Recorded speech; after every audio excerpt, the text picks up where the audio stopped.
a record store to do some music shopping with an up-and-coming drummer who might just become a household name someday. Check it out. I'm here today at Atomic Records in Los Angeles, California, where I'm going to talk to my bandmate, friend, and life partner, Travis Parker. We're going to talk about his music collection, what he liked growing up, and most of all, what he likes best about me as a person. Let's go find out.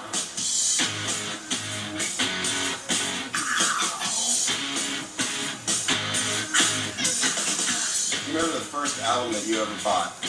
Yes, it was Licensed to Ill.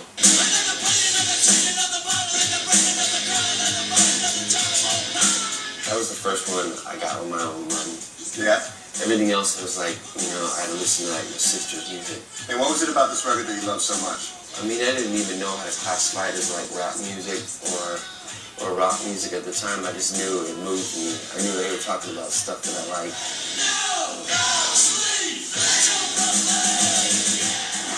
Of all the drummers that you listened to growing up, who do you think has the best taste as a drummer? I'd say either Steve Gadd or Stuart Copeland.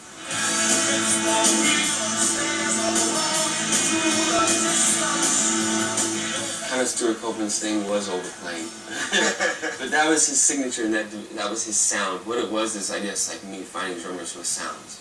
You know, when you heard Steve Gadd on a Steely Dan record, you knew it was Steve Gadd.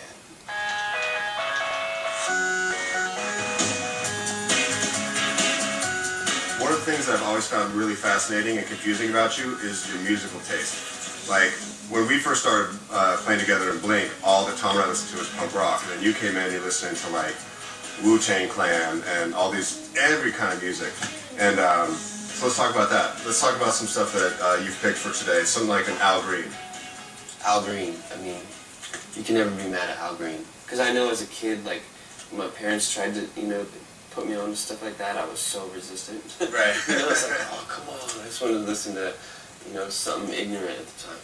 And I love that you and I both share is for Pink Floyd. I love Pink Floyd. On a plane, kind of strange.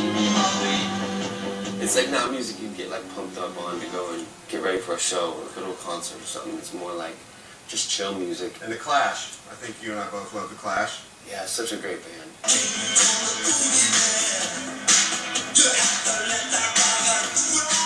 I think when I started listening to like Face to Face and everything else, like Descendants, I think when it Clash, I just started researching every type of punk rock music. So you started off on kind of the second wave of punk rock and worked your way back to The Clash and the older school bands. Yep. I know from being friends with you for over a decade that Run-D.M.C is a huge part of your life. Yep. I remember hearing like My Adidas and going like, what? They just wrote a song about sneakers. G-A-N-G off the street, R-U-N-D-M-C complete.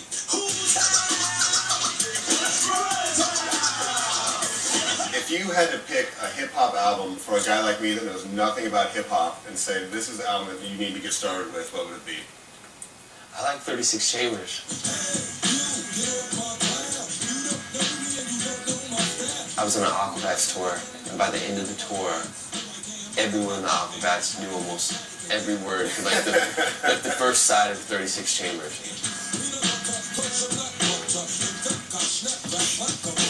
So what new acts are you excited about? It's a good question, man. Odd Future. Oh yeah. Tyler, the Creator.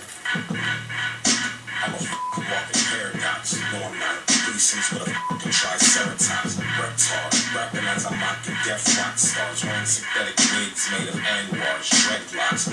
Alright, we've talked with Travis Parker for a long time, learned a lot about his musical tastes and influences, and yet we've barely scratched the surface. Have fun out on tour. Congratulations on the album. Thank you. See you back in the studio. Thank you. Alright, man.